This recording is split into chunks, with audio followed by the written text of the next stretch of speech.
In bacteria, the DNA A protein activates the initiation of DNA replication, but in a double helix, it's a little bit different. Helicase is going to unwind it. So now we have a replication fork. And then topoisomerase will relieve the strain of the untwisting by breaking the bonds, untwisting, and then rebonding them.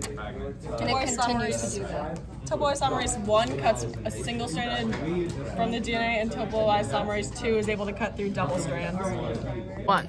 Now we have our leading strand on this side, which is 5' to 3', so it's going to build 5' on this end and go to 3' here. So first we're going to have our RNA primase, which is going to generate an RNA primer, and it's going to attach it to the end of the DNA strand.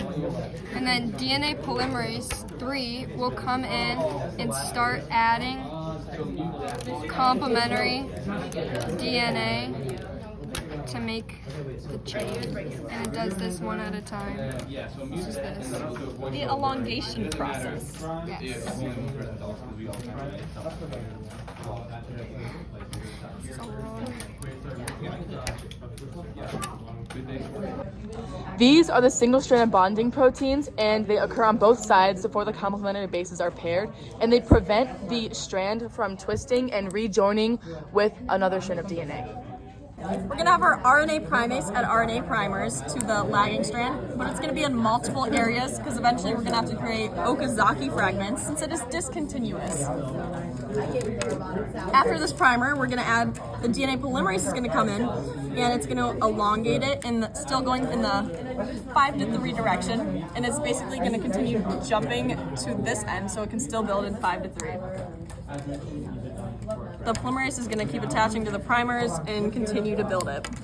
But as you see, these different fragments are arising.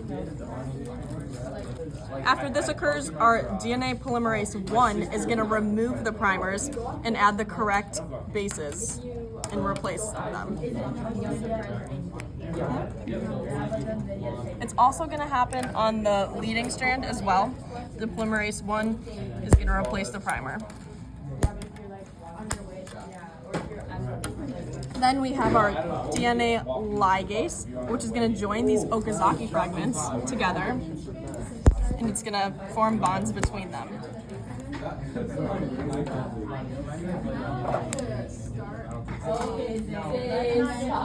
This continues to occur, and eventually it becomes a new DNA with a parent strand and a new strand.